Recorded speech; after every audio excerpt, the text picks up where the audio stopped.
ये वीडियो डाला था ना अपने चैनल के ऊपर एलियंस के बारे में, तो सबसे ज़्यादा जो कमेंट्स आए थे वो ये थे कि भाई अगर एलियन से सब कुछ कर रहे हैं तो फिर गॉड क्या है? गॉड हम जो जिसको पूछते हैं वो सब कुछ क्या है? तो अगर आप चाहो तो मैं इसके बारे में थोड़ा सा अपनी ओपिनियन दे सकता हूं। दो सर दो।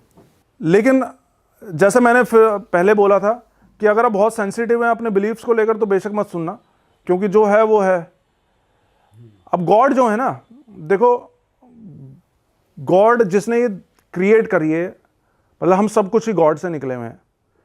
अब जब उनसे पूछा गया ना, सोर्स से पूछा गया कि भाई गॉड कौन है, तो वो ये बताता है कि उन्होंने ये बोला कि जैसे 4 साल का बच्चा है, 4 साल के बच्चे को आप कैलकुलस पढ़ाओगे 12th क्लास का, तो वो नहीं समझ पाएगा उस कॉन्सेप्ट को। उसी तरह आप इंसान जो है ना, आपका ब्रेन डेवलप्ड ही नहीं है उस लेवल पे कि आप गॉड के कॉन्सेप्ट को समझ सके। तो आप उसके बारे में पूछो ही मत, आप समझ ही नहीं पाओगे गॉड का कॉन्सेप्ट। आपको लगता होगा कि आप बहुत समझदार हैं, लेकिन आप इतने, आपकी ब्रेन में वो कैपेसिटी ही नहीं है कि आप गॉड के कॉन्सेप्ट को समझ जाओ। तो उन्होंने ये बोला। और रही बात क्रिएटर की, तो हमारे क्रिएटर गॉड नहीं है, हमारे क्रिएटर वो एलियंस हैं जिसने हमें क्रिएट किया। अब धरती पे अपने बात करूं तो हमारे यहाँ इतने सारे रिलीजन्स हैं, लेकिन सब के सब रिलीजन्स मैन मेड हैं।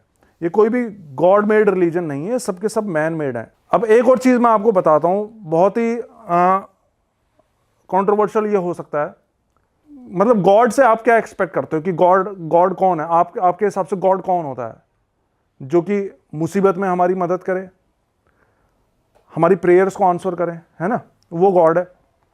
अब आप एक चीज़ सोच के देखो, मान लो ये तकिया रखा हुआ है यहाँ पे, इस तकिए के आगे मैं धूप बत्ती करूँ, मोमबत्ती लगा दूँ, दिया जलाऊँ, इसकी दिन रात पूजा करूँ कि हे तकिया देवता मेरी ये मन्नत पूरी करो, मेरा ये करो, वो करो, तो क्या वो हो जाएगी? नहीं होगी ना, क्योंकि ये गॉड नहीं है।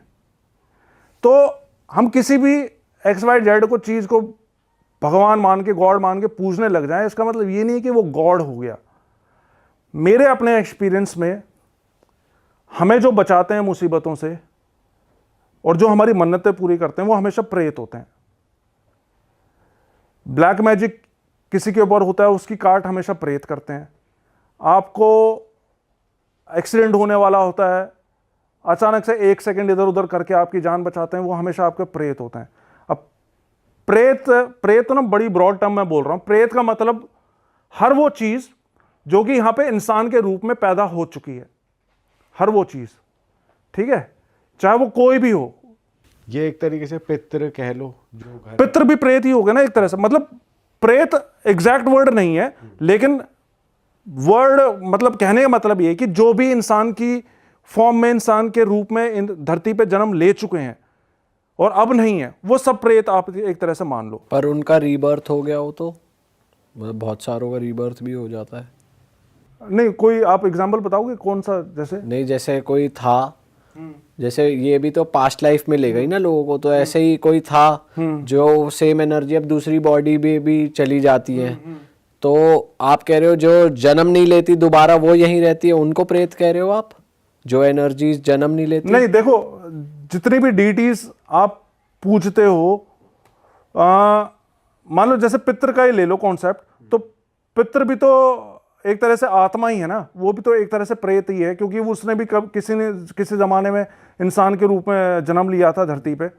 तो वो आपकी हेल्प करते हैं। मतलब मेरा जो पॉइंट है ना कहने का, वो ये है कि आपकी जो हेल्प करते हैं और आपकी जो मदद करते हैं, आपकी इच्छाएं पूरी जो करते हैं, वो मेरे हिसाब से हमेशा प्रेत ही करते हैं।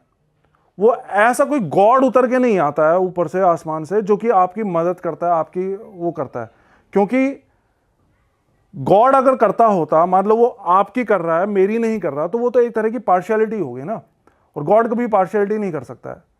बट सर आपको नहीं लगता कि जैसे आप इन्हें पितृ कह रहे हैं, प्रेत कह रहे हैं, कोई अगर गॉड कह रहा है, कोई अपनी लैंग्वेज में कुछ और कहता है, तो सिर्फ फॉर्म एक ही है, अलग अलग नेम्स के साथ है। मतलब अगर कोई हेल्प ही कर रहा है, कोई मदद ही कर रहा है बुरे टाइम में, तो वो भगवान कहलाएगी। उसको मैं भगवान कह रहा हूँ, आप भगवान कह रहे हैं। आपका एक चलो प्रेत भी आपने उसका ऑल्टरनेटिव वर्ड निकाल दिया, तो it is just the way of telling कि ये कौन है। मेरे हिसाब से मैं उन्हें ये बोलूँगा, बट है तो वो एक एनर्जी और क्रिएटर ना। हाँ, नहीं, क्रिएटर नहीं है वो। मतलब वो क्रिएटर नहीं है। अच्छा। वो क्रिएटर नहीं है, वो इंसान के रूप में पैदा हो चुका है यहाँ पे। जैसे कि मैं आपको एग्जांपल देके बताता हूँ। जैसे हमारे यहाँ पे हरियाणा में चलते हैं गूगा पीर। गूगा पीर इंसान के रूप में पैदा हो चुके हैं और वो फिर उनकी मृत्यु हुई थी और वो आज की डेट में उनकी इतनी तगड़ी मतलब शक्ति मान लो, जो मर्जी मान लो, कि वो लोगों को बचाते हैं, बुराइयों से बचाते हैं, उनकी मन्नतें पूरी करते हैं। लेकिन वो गॉड नहीं है ना, वो गॉड नहीं है। वो इंसान के रूप में पैदा हो चुके। गॉड इंसान के रूप में पैदा नहीं होगा। अगर कोई रिलीजन ये कहता है कि भाई हमारे गॉड ने 3 दिन में धरती बनाई, तो भाई 3 दिन में धरती बनाना तो एक ह्यूमन क्वालिटी हो गई ना। मैथ्स में एक फॉर्मूला होता है एफिशिएंसी का, एफिशिएंसी निकालने का, कि भाई मेरे को याद नहीं, याद किया था किसी टाइम पे। तो 3 दिन में धरती बनाई, तो 2 दिन में क्यों नहीं बनाई, 1 दिन में क्यों नहीं बनाई? गॉड को तो यूं ही बना देना चाहिए था ना। तो वो तो सारी हम अपने ह्यूमन जो हमारी सोच है या जितनी हमारी लिमिट है, उसी हिसाब से हम अपने गॉड को डिफाइन करने की कोशिश करते हैं। लेकिन एक्चुअल में ऐसा है नहीं। जो गॉड है ना, उसके लिए तो ये बहुत ही छोटी चीज़ है, धरती के लोग और ये सब चीज़ें। उसको तो ये पता भी नहीं होगा कि भाई यहाँ पे हमारे जैसे कोई लोग भी रहते हैं। तो उन्होंने सिर्फ यही कन्वे किया जब वो थेरेपिस्ट जब उनसे बात कर रहे थे कि गॉड को समझने के लिए आपकी इतनी इंटेलिजेंस है नहीं, आप समझ ही नहीं सकते हो। उन्होंने लेकिन बताया, उन्होंने बाकायदा ये जो मैंने एग्जाम्पल दिया ना छोटे बच्चे वाला, ये बाकायदा उन्होंने एग्जाम्पल दिया था कि भाई जैसे छोटा बच्चा जो होता है, उसके आप सामने आप कोई एडवांस कॉन्सेप्ट रख दोगे तो वो समझ नहीं पाएगा ना उसको। उसी तरह इंसान का दिमाग उस तरह से डेवलप ही नहीं हो रखा है कि भाई आप गॉड के कॉन्सेप्ट को समझ लो। हमें लगता है कि हम बहुत समझदार हैं, इस चीज़ों को समझ लेंगे, लेकिन हम उस चीज़ को नहीं समझ सकते। तो ये है सारी चीज़ें। तो आपके हिसाब से सर एनलाइटनमेंट कोई चीज़ होती है, सेल्फ रियलाइजेशन, या जो लोग कहते हैं कि मुक्त हो गए या फिर एनलाइटन हो गए, ब्रह्म ज्ञान हो गया, वो कॉन्सेप्ट आपके लिए एग्जिस्ट करता है?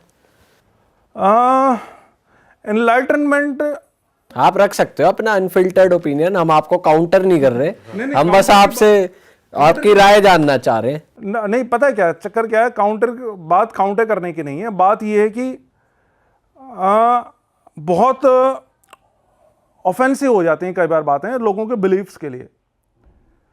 अब जैसे एनलाइटनमेंट की बात आ गई तो मैं आपको एग्जांपल देता हूँ। अब 2-4 दिन पहले मैं एक वीडियो देख रहा था। एक आदमी था जो कि यहाँ पे कहीं पे वो जो है क्या बोलते हैं, मतलब कृष्ण जी की कोई जगह है वहाँ पे, वो लगाता है, क्या बोलते हैं, उसके चक्कर लगाता है। कई सारे उसने पत्थर रख रखे, परिक्रमा करता है। यस, मेरे को वर्ड ध्यान नहीं आ रहा था, परिक्रमा कर रहा था। तो उसके हिसाब से तो वो कितनी सेवा कर रहा है उस भगवान की, उसके हिसाब से उसको एनलाइटनमेंट मिल चुकी है। लेकिन क्या वो एनलाइटनमेंट है? वो ह्यूमन जो उसको लाइफ मिली थी, वो उससे क्या क्या कर सकता था, लेकिन वो लगा हुआ है उन पत्थरों से वो करने मेहनत को। क्या वो एनलाइटनमेंट है? मेरे हिसाब से तो नहीं है। मेरे हिसाब से तो वो पागलपन है। तो एनलाइटनमेंट तो देखो बड़ा ही सब्जेक्टिव हो गया कि क्या एनलाइटनमेंट। मेरे लिए तो मेरे को इतना कुछ पता है। तो अब मेरे को, चलो मैं छोड़ो वो सब चीज़ें, मैं नहीं बोलूँगा रिलीजियस बिलीफ्स के बारे में, क्योंकि वो आपके हिसाब से नहीं करता ये कॉन्सेप्ट एग्जिस्ट। नहीं। ओके। पर उन्होंने ऐसा कुछ पूछा उनसे कि भाई जैसे उन्होंने एलियंस ने या जिसने भी धरती पे जिसकी वजह से इंसान आए, तो वो अचीव क्या करना चाह रहे हैं, या क्यों उन्होंने ऐसा करा कि भाई इस धरती पे इंसान पर्पस तो पूछा ही होगा, पर्पस ऑफ लाइफ। हाँ बिल्कुल सही, आपने अच्छा पूछा। उन्होंने पूछा उनसे पर्पस ये है कि किसी भी प्लेनेट के ऊपर इंटेलिजेंट लाइफ फॉर्म को प्रोड्यूस करना, जैसे धरती पे इंसान हो गए, और फिर उनको एडवांस लेकर जाना हायर डायमेंशंस में। अभी हम 3D वर्ल्ड में रहते हैं, 3rd डायमेंशंस में, वो रहते हैं 12th या 14th डायमेंशन में। तो उनको धीरे धीरे 3rd से 5th से 7th इस तरह से अलग अलग हायर डायमेंशंस पे लेकर जाना, फिर उनके लेवल तक लेकर जाना। और जब उनके लेवल तक इंसान पहुंच जाएंगे तो फिर इंसान खुद अलग अलग प्लैनेट्स पे जाके लाइफ प्रोड्यूस करेंगे। ये है सारा मोटिव जो है वो है लाइफ प्रोड्यूस करने का, बस। इसके अलावा और कोई। तो जैसे ये जो बात चली थी कि भाई मार्स पे कुछ चीज़ ऐसी मिली कि वहाँ पे भी पहले लाइफ थी, कुछ टाइम पहले लाइफ थी, तो ये चीज़ सच है कि भाई वहाँ पे था ये सब, और मार्स इतना ऐसा हो गया कि वहाँ पे रिसोर्सेज नहीं बचे, या वहाँ पे न्यूक्लियर वॉर हो गई, ऐसा कुछ हो गया कि ह्यूमन एलियंस या कुछ ह्यूमंस कह लो वो वहां से अर्थ पे आए?